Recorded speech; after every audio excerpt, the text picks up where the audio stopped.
और इनकी उपस्थिति इस बात को सिद्ध करती है कि इस राज्य में और इस राज्यसभा में सदा ही ईश्वर कृपा बनी रहे। राजन, आपके सारे सगे संबंधी आए हुए हैं। आदरणीय अतिथियों का सत्कार कीजिए और उनके लिए पूजा कीजिए। जो आज्ञा हो पितामह, परंतु पहले किसकी पूजा करूं? जो सर्वश्रेष्ठ हो। तो पहले महर्षि जी की पूजा करूं या आपकी? ना ही महर्षि की और ना ही मेरी।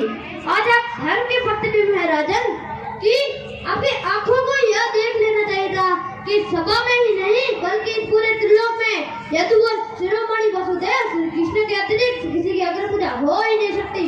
और यह मैं इसलिए नहीं कह रहा हूँ कि यह मुझे प्रिय है, और यह मैं इसलिए भी नहीं कह रहा हूँ कि मैं इनका भक्त हूँ। क्या आप यह नहीं देख रहे कि भारत के जगमगाते मौके के पीछे ऐसे प्रतीत हो रहे हो मानो तारों की झुरमुट में चंद्रमा के दर्शन हो गए हो। और जब चंद्रमा के दर्शन हो गए तो तारों के कौन देखता है राजन, कौन देखता है? अंधकार की चूंदड़ी ओढ़ी सोई हुई धरती सूर्य के सुबाकुट से जगमगा उठती है, वैसे ही वायु के स्पर्श आने से जीवित उठता है, श्वास लेने लगता है। वैसे ही देव के नंदन की राज्यसभा में होने से यह राज्यसभा जगमगा भी रही है और श्वास भी ले रही है। क्या इनके उत्तर में महर्षि व्यास अग्र पूजा के लिए आगे बढ़ेंगे? कभी नहीं, कभी नहीं, कभी नहीं। जो यहाँ है तो और कोई पूजनीय हो ही नहीं सकता। अगर किसी को आपत्ति हो तो और से बोले। अपना स्थान ग्रहण कीजिए प्रभु।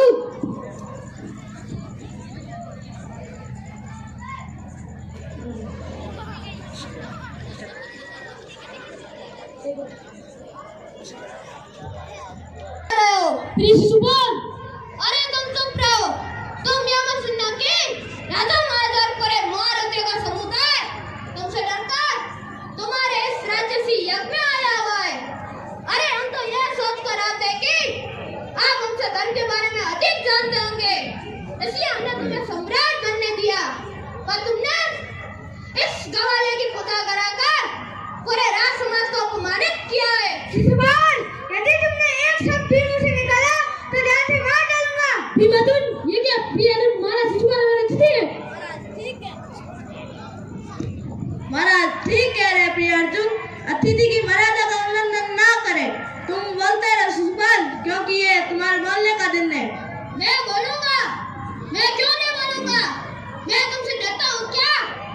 अरे मैं तो यह भी नहीं मानता कि तुम मेरे मामा वसुदेव का पुत्र है और तुझे उस स्थान पर बैठाया गया जिस स्थान पर या तो महर्षि व्यास या तो हस्तिनापुर तो नरेश का अच्छे बैठेंगे।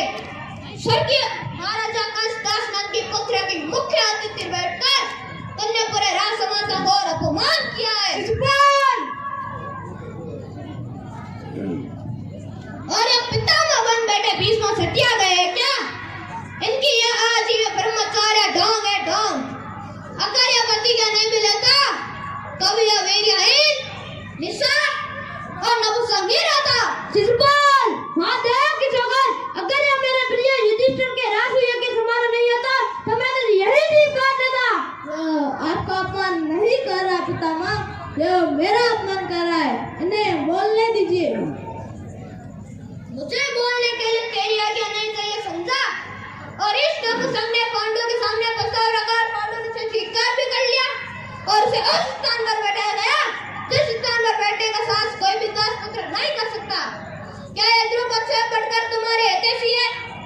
क्या यह द्रोणाचार्य कृपाचार्य से बड़ा आचार्य है? क्या यह महाराजा कंस, अश्वत्थामा और द्रोण से बड़ा योद्धा है? नहीं, नहीं तो यह योद्धा है, नहीं तो यह आचार्य है और नहीं तो यह राजा है। तो इस नंद गांव के गवाले को युधिष्ठिर ने पूछा कि वो कैसे समझ लिया? शिशुपाल, यदि तुम अभी भी चुप नहीं रहे तो मैं तुम्हारी जीभ काट लूंगा। गाऊ, इन्हें बोलने दीजिए। आपको पता है मैंने बुआ कुंती को क्या वचन दिया था कि 100 अपराधों तक मैंने अवश्य क्षमा करूंगा। तुम्हें क्षमा करना है तो अवश्य करना, मैं नहीं कर सकता। इसने पितामह भीष्म का अपमान किया है, इसने बुआ कुंती का अपमान किया, इसने तुम्हारा अपमान किया। तुम यहाँ खड़ी मुस्कुरा रहे हो? मुस्कुरा नहीं रहा हूँ गाऊ, गिन रहा हूँ। यदि तुम्हें और कुछ कहना हो शिशुपाल कह डालो, क्योंकि अभी तुम 3 और अपराध कर सकते हो।